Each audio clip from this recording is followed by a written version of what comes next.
When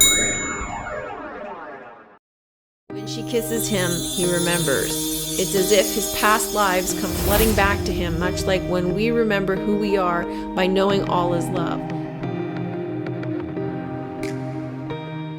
Hello everyone, welcome to another episode of TrueLove Talks. I know it's been a while, but I have been very busy on the Don't Worry Darling videos, and they're incredibly intense for me to create, so they take up a lot of time and energy. And if you have not seen those videos, please do watch them.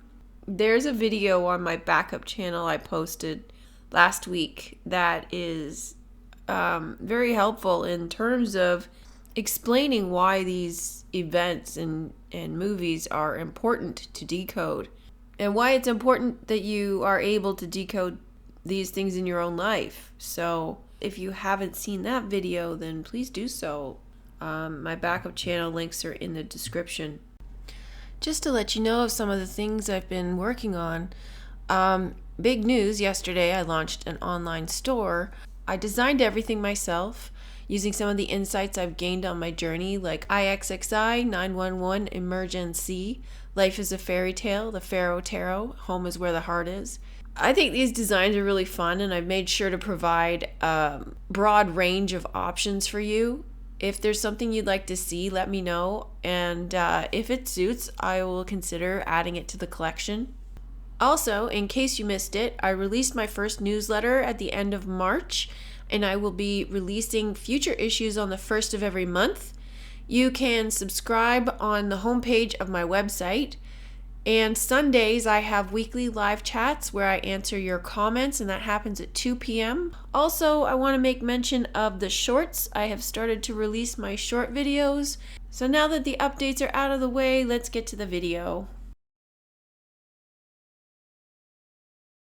Well, one of the things I wanted to touch on today is things like deja vu and psychic abilities, and also this idea of projecting people into your reality, because the other show I was watching was Bones, and in that show they were criticizing, because it's a very science-based show and we all know what we think of science. So anyway, it's a science-based show. They tend to make fun of anything outside of logic and science, so things like psychic abilities or mystical things. Those things are mocked in the show. And so the episode I watched recently, they had Cyndi Lauper on as a psychic, and they were making fun of her, and yet the irony was that her predictions were coming true. What I find frustrating about these types of shows is the fact that they make fun of psychics and mock them, despite the fact that they show that it is true, and they don't really accurately portray what psychics can do and how it works, and they make it seem like it's this sort of very unusual thing that only a select few people have the ability to tap into, and they're quacks and trying to take you for your money. And so a lot of people who consider themselves to be intelligent and side themselves with science, because scientists are smart, right? They have an automatic sort of default to agreeing with the scientists that psychic abilities is nonsense. I started to reflect on this because I have openly expressed to my family certain psychic abilities or certain psychic experiences I have had. And when I tell my mom, she thinks I'm weird. And I don't know what my dad thinks. The difficulty of expressing these things to my parents, I don't have a hard time because I just say it now, but my mom thinks I'm weird, so I take that to mean that she's never had those types of experiences. Or if she has, she's excused them away as something else, and I'm guessing my dad hasn't either, and yet my dad has said a few things that show that he has. So one time he was telling me a story about how this guy he worked with showed up, and him and his work colleagues were staying the night at a hotel because work had gone late or something. And so there was a group of them having drinks in a bar, and this guy shows up who's one of their sales reps that they deal with. And so they had a really good time that night all together, had a lot of fun. And then the next day, he died in a car crash. And my dad said, well, it's as if, and this is upon reflecting on it, he said it was as if we all got together to see him off and have one last sort of goodbye. So he was starting to see how it was all orchestrated, but because he's not familiar with that kind of experience and doesn't know how these things come to be, he doesn't know about law of attraction or any of that. So for him, it was kind of an unusual experience. So he was starting to see that kind of, I guess, magic doing its work in his life. And there was another experience as well, where he manifested his house. So these sorts of things, he's starting to see how they come into his experience. I've shared a few, not all, but a few more, I guess, acceptable psychic experiences with my parents. One of which was I heard a man crying. And this was shortly after there was an accident, a car accident in the neighborhood, and a minivan struck a young man on a motorcycle and killed him. So I heard this man crying, like sobbing, and it was so clear it sounded like it was coming from inside the house. And I was staying at my parents' at the time, and so I called out to them and I said, is Dad okay? And Mom said, yeah, why? And I said, well, I hear a man crying. My dad doesn't cry, so it was very shocking to me to hear. So yeah, I heard this 2 nights in a row, and both times my mom said, no, there's no crying. I don't hear any crying. And so I realized that I was just hearing it. So I tuned into the man and focused on him and told him that it was okay, not to blame himself, and just to be okay with it and let it go. And then I never heard the crying again. That was one experience I shared. Another one was when I saw my grandmother. I was in bed and my grandmother came to see me the night that she died, and she stood at the foot of my bed and said everything's going to be okay. But I didn't know what that was referring to. And then the next day my mom called and told me that my grandmother had died. So I told my mom about that. I also told her that I saw my mom in the backyard when I was on my way home from school, and I had a vision of her. So I basically saw right through the house into the backyard, and I saw my mom crying in the backyard. When I came into the house, I just went straight into the backyard and found her in the backyard crying because her father had died.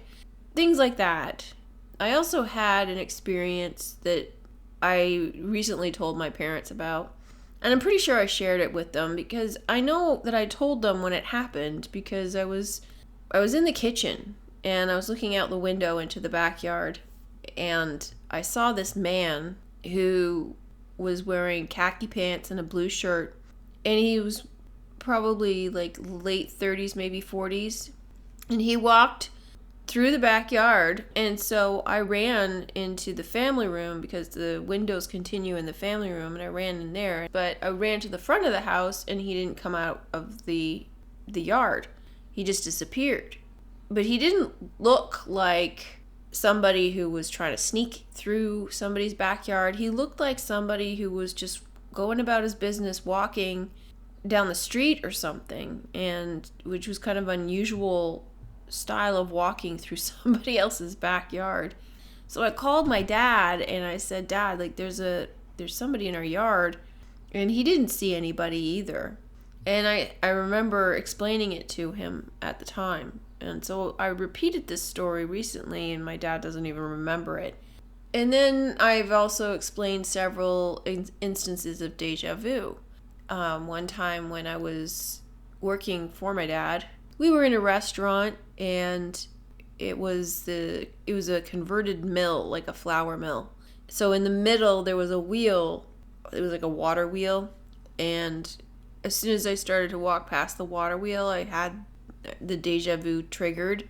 And then we sat down at this booth that was by the far wall, by the exit. I remembered from, I think it must have been a dream that I had, that this deja vu came from. And I remembered a conversation that was going to happen, and I remembered that there was a waiter coming by with a trolley full of desserts. So I told my dad and my uncle, who were with me at the time, I said, I'm having a big deja vu. I explained everything that I saw, and I explained the conversation, and then I said, this is what's going to happen next, and then it happened, and they weren't really surprised by it at the time. They just kind of didn't really know what to think, I guess. And then another time, when I was younger, we wanted to explore Ontario, so we took a drive, and we were in an area we'd never been before, because my dad likes to explore new areas, so we weren't going to go somewhere we'd already been. And I had this deja vu, like going up over a hill, and then on the other side of the hill there was like just a very vivid scene of what it was going to look like on the other side of this hill. Forested hill, and there was some little village or something, and a road winding around the hill, and a church, something like that. And I described it, and then we went over the hill, and it was exactly like that. And again, my family didn't think much of it. So, I kind of felt like this was a normal thing.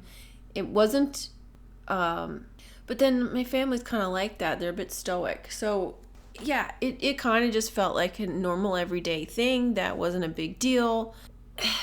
However, now, if you're somebody who doesn't have these experiences, and you're someone who's very physically minded and very logical, very science-based, and your opinion of psychics or any of this sort of woo-woo stuff or weird stuff is odd to you, I don't know why we call it woo-woo stuff. It's really a stupid term. But anyhow, if you're of that opinion and somebody is explaining that they're having these experiences, it's very hard to relate to. But chances are you're going to react the way the characters in Bones reacted. Like, oh, that stuff's crazy. These people are hacks. But how can you believe that when somebody in your family is telling you this is going to happen and then it happens? From the other side, from the other perspective of somebody who doesn't have these types of experiences, or somebody who is very, very physically minded, isn't going to relate to that. So yeah, the other thing that I wanted to talk about was projected beings, because this is something that I mentioned in Don't Worry Darling, and something that is in the TV show called You. And it just started me thinking, it's like, okay, well, how do you know that these projected beings are just mind projections versus real physical beings, but also mind projections? Because, everything here is a mind projection. Everything here is you pushed out, right? So how does someone manifest a being that doesn't exist outside of your own mind, but to you, it's as if they're real?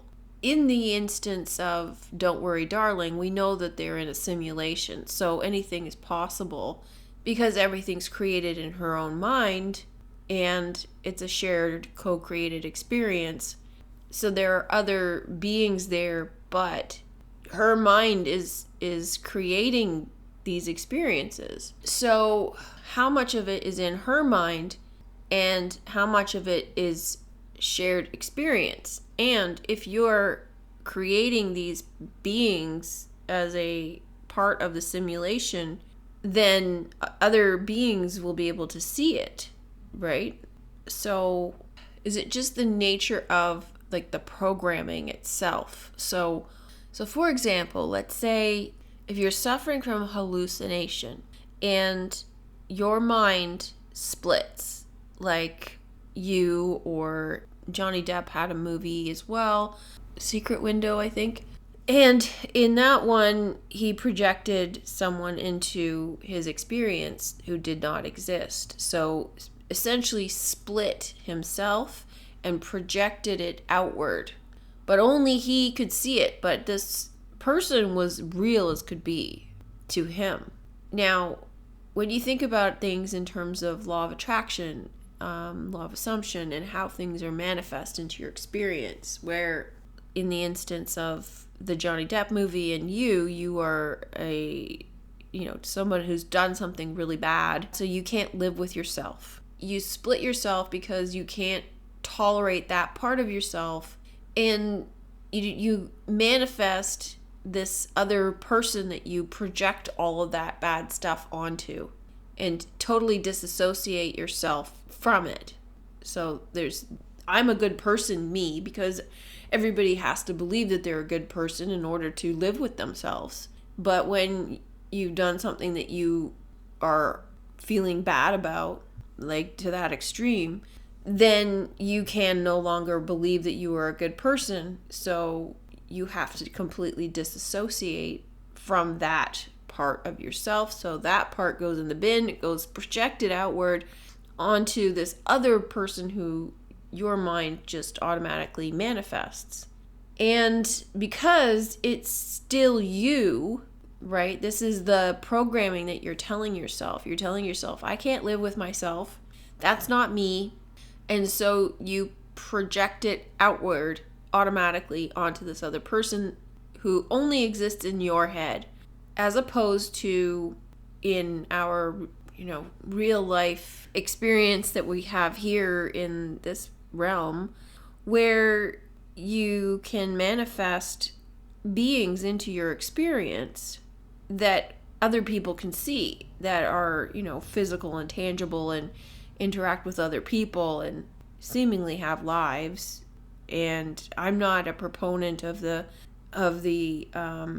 computer video game simulation idea where the things that you observe only exist as long as you observe them, and then when they're out of your experience they don't exist anymore, that they render upon observation. I don't agree with that, simply because what that's predicated on is the double slit experiment, which I've proven is nothing more than a cartoon. Everything is a light wave. There's nothing here that is solid. Nothing. Everything is light. People don't like to hear that the double slit experiment is nothing more than a cartoon because they like the science. They like the coolness factor. Ooh, that's really, really fascinating, and I'm really smart because I understand something about the universe that most people don't understand. Yeah, but you learned it from a cartoon. You learned it from a cartoon. Having said all of that, I reflected back on a few experiences where I know I manifested people into my experience, but I know that they were tangible, real people. And yet, how can I know that? There was a time where I had an experience and I had manifested this girl into my experience. I say girl, I mean, she was a young woman. I mean, I know I manifested her, but I saw her interact with other people. She wasn't just a figment of my imagination, but at the same time, she was. Do you know what I mean? Because your imagination creates. So this person, she kept me company and she stayed around to give me some support and encouragement. And in some ways, this is what a lot of people would refer to as like an angel, or, these people who pop into your experience to provide some guidance and support or assistance, and then they just disappear again. And you can tell that there's something unusual about them and why they're there, because their stories don't line up properly, or there's something off about it that it just doesn't seem real. It's not grounded, And then I told you the story about when I was in England and had a bad experience, and this guy manifested into my experience to protect me. And he said he was there to see his sister, but he was in the pub alone, which made no sense. And then, he just sort of disappeared after he helped me through a really hard time. I always kind of looked at that as, well, this has to be some sort of angel or something. Like, I didn't even believe in angels before that. But it was how I could explain what had happened, because this person just sort of popped into my experience, looked after me, and then popped out again. It just didn't even make sense. And then there was the experience I've told you about where I was walking down the street and these two boys dressed identically came down the other side of the street and stood on either side of the sidewalk as twin pillars, and I walked between them. I mean, if that's not mind creation, I don't know what is. So, and then, I would see cars with license plates pop into my experience with messages for me at the right time. Synchronicities. How is that different from somebody who has disassociated from themselves and created an alter ego that doesn't exist? Like, they're not, you're walking around talking to yourself, basically. All I can think of is that it is the way that being is created, that the being is projected outward as a disassociated part of yourself. So your mind is aware that this person doesn't exist. Your mind is aware that it is a disassociated aspect of yourself, and that's why it's created that way. It isn't ever going to be a physical, tangible person, and yet your mind has created this sort of delusion. This is why I present these things at the same time, because to someone who is of the physically minded side, one of the signs of psychosis is hearing voices, and yet it is also a psychic ability. The ability to hear voices, to hear sounds that other people can't hear. I mean, first of all, there's a range of frequencies, and not everyone can hear this range of frequencies. So, like, you only need to know about dogs being able to hear a dog whistle and humans can't hear it, or high-pitched sounds that older people can't hear because they've lost some of their hearing. There are certain frequencies that not everyone can hear. And it being a fine line between psychic ability and mental illness. Because you look at somebody who has hallucinations. It's like when my grandmother was in her last days, she started to hallucinate she saw a baby. I interpreted that as seeing through the veil. But people's interpretation who are physically minded or, medical professionals would interpret it as hallucinating. But a lot of people in their last days hallucinate. They see things that aren't there. But they are there to the person who's seeing them, which is really quite fascinating to me. Like, how is it that you see things that aren't there and it's called a hallucination, but because other people don't see it, the people who don't see it are terming that person as crazy or, having mental illness because they see something you don't, which is, to me, ludicrous. I think it depends on a lot of other factors that are going on with that person. If that person has truly lost his or her mind and is not functioning properly, define functioning properly. I would say this, if it's causing the person severe distress, then it's a concern. My experiences in hearing voices is not a distressful situation. I know what I'm hearing. I'm not hearing voices telling me to do bad things or tormenting me. It's not in my head. I'm hearing it from external sources, but I'm the only one hearing it.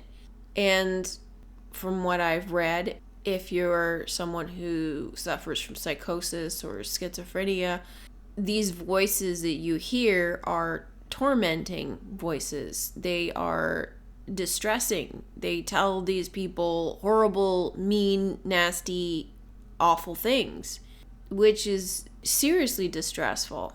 I do find it fascinating, but, considering that a lot of people do not put any faith in psychic abilities, do not believe that they're real, and yet a lot of people have these experiences. They just sort of brush them off as something that they're not. It's concerning to me because I wonder how many people are misdiagnosed, or I think the defining line would be, is it causing distress? Is it upsetting? Is it tormenting? There's another part of this as well where young children have imaginary friends. Again, it's kind of like disassociated part of yourself, where a lot of kids will say, I didn't do it, my friend did it. And it's this imaginary person. Because they're children, most people pass it off as, oh, it's just a kid with an imaginary friend. It's kind of normal. But I wonder how vivid these imaginary friends are to these children. How real are they? If that imaginary friend continued to exist past a certain age, then you would start to have concern that this person has split and is hallucinating, because thoughts become things, which is how this manifests in the first place.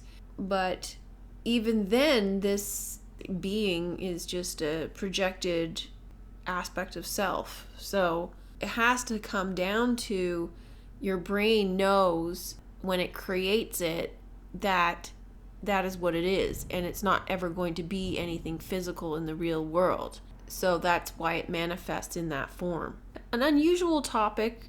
Yeah, I wanted to discuss it because I find it interesting in how we create here and how we interact with people, and just the idea of creating a mind projection that you consider to be real. You consider this mind projection to be so real that you interact with it as if it's a real person. How do you know that it's not? How do you know that it's not real? You'd have to have some sort of lucid period where you come to realize that it isn't real. I did a basic search on hallucinating, and it seems like these hallucinations do not last very long. So these television portrayals of these split personalities, so to speak, are a little exaggerated, because these hallucinations don't last on a permanent level. I guess they could develop that way. You wouldn't be living with your disowned self all the time. It would just pop into your experience from time to time. What do you think? Have you had any experiences with this sort of thing? Maybe reflect back on your own life and see how you have projected beings into your experience, or angels, or people who are there to help you, guide you, provide some assistance. And how do you perceive these experiences? If there's anybody who has personal experience with projecting an aspect of self outward as if they're real, and you would like to shed some light on the subject, please do. So yeah, I just wanted to talk about that today. Or, any deja vu or psychic experiences you'd like to share, that'd be great. It's a beautiful day here, so I'm going to go and enjoy some of this beautiful sunshine and 20-degree weather. Hope you're having a great day. Thanks for listening. Bye for now. If you like this video, please show your support for my channel. Like, share, subscribe, comment, contribute. Contributions over $15 will receive a link to the Johnny Depp Dark Shadows material, so please be sure to include your email address. Kindly visit my website, subscribe to my backup channels, join the Discord group. All links are in the description box below. Thanks for listening. Hope you're having a great day. Bye for now.